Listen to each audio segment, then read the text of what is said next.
ನಮಸ್ಕಾರ, ನಮ್ಮ ಬೆಂಗಳೂರಿಗೆ ಸ್ವಾಗತ. ನಾನು ನಾಗೇಂದ್ರ ಹಾಸನ್. ಆತನ ಪಾಲಿಗೆ ಹದಿಹರಿಯದ ಹುಚ್ಚಾಟವೇ ಮುಳುವಾಯಿತು. ಅಪ್ಪನ ಬಳಿ ಹಠವನ್ನ ಮಾಡಿ ಕಾಸ್ಟ್ಲಿ ಬೈಕ್ ಅನ್ನ ತೆಗೆಸಿಕೊಂಡಿದ್ದ ಆತನಿಗೆ ಅದೇ ಬೈಕ್ ಸಾವಿನ ಹಾದಿಯನ್ನ ತೋರಿಸಿತು.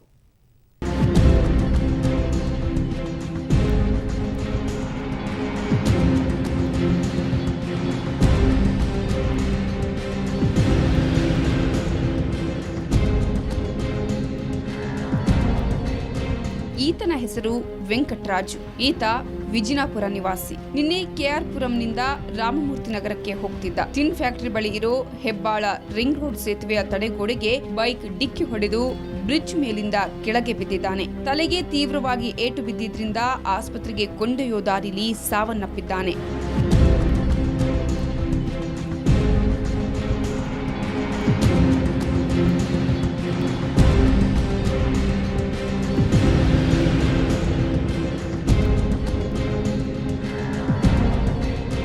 ಮೃತ ವೆಂಕಟರಾಜುವಿನ ತಂದೆ ಎಸ್ಬಿಐ ಬ್ಯಾಂಕ್ನ ನಿವೃತ್ತ ಉದ್ಯೋಗಿ. ವೆಂಕಟರಾಜ್ ತಂದೆಯನ್ನ ಕಾಡಿಬೇಡಿ 4.5 ಲಕ್ಷ ಮೌಲ್ಯದ ಹೊಯ್ಸಂಗ್ ಅನ್ನೋ ವಿದೇಶಿ ಬೈಕ್ ತೆಗೆಸಿಕೊಂಡಿದ್ದ. ಹರೆಯದ ಹುಡುಗನಿಗೆ ಹೈ ಪವರ್ ಬೈಕ್ ಸಿಕ್ಕಿದ ಮೇಲೆ ಕೇಳಬೇಕೆ ಎರ್ರಾಬಿರಿಯಾಗಿ ಓಡಾಡಿಸೋ ವಯಸ್ಸು ಅದು. ಅಲ್ಲಿ ಇಲ್ಲಿ ಸಣ್ಣ ಪುಟ್ಟ ಕೆಲಸ ಮಾಡ್ಕೊಂಡಿದ್ದವನು 3 ತಿಂಗಳ ಹಿಂದೆಯಿಂದ ಯಾವುದೇ ಕೆಲಸ ಮಾಡದೆ ನಿರುದ್ಯೋಗಿಯಾಗಿದ್ದ.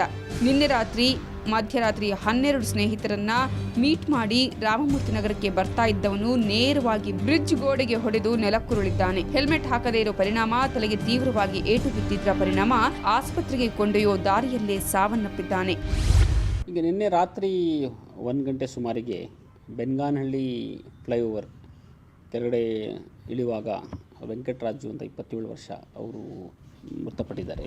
ಅದು ಅವ್ರ ಟ್ಯಾಂಕ್ ಏನು ಬೈಕ್ ಟ್ಯಾಂಕ್ ಏನಿದೆ ಅದನ್ನು ಸೈಡ್ ವಾಲ್ಗೆ ತಗಲಿದೆ. ಅದರಿಂದ ಅವರು ಕೆಳಗಡೆ ಬಿದ್ದಿದ್ದಾರೆ. ಸೊ ಅದು ಕಾಸ್ಟ್ಲಿ ಬೈಕ್, 6 ಲಕ್ಷ ವ್ಯಾಲ್ಯೂ ಅಂತ ಹೇಳ್ತಾರೆ ಆ ಬೈಕ್, ಫಾರಿನ್ ಬೈಕ್ ಅದು.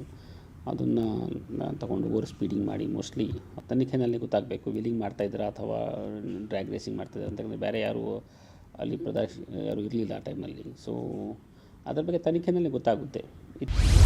ಈ ಸಂಬಂಧ ಕೆಆರ್ಪುರಂ ಸಂಚಾರಿ ಪೊಲೀಸ್ ಠಾಣೆಯಲ್ಲಿ ದೂರು ದಾಖಲಾಗಿದ್ದು ಬೈಕ್ ಅನ್ನ ಸೀಸ್ ಮಾಡಲಾಗಿದೆ. ಅದೇನೇ ಇರಲಿ, ಅತಿ ವೇಗ ಸಾವಿಗೆ ಆಸ್ಪದ ಕೊಡುತ್ತೆ. ಜೊತೆಗೆ ಹೆಲ್ಮೆಟ್ ಧರಿಸದಿದ್ರೆ ಪ್ರಾಣಕ್ಕೆ ಕುತ್ತು ಬರುತ್ತೆ ಅನ್ನೋದನ್ನ ಇನ್ನಾದ್ರೂ ಯುವಕರು ಅರಿತುಕೊಳ್ಳಬೇಕು.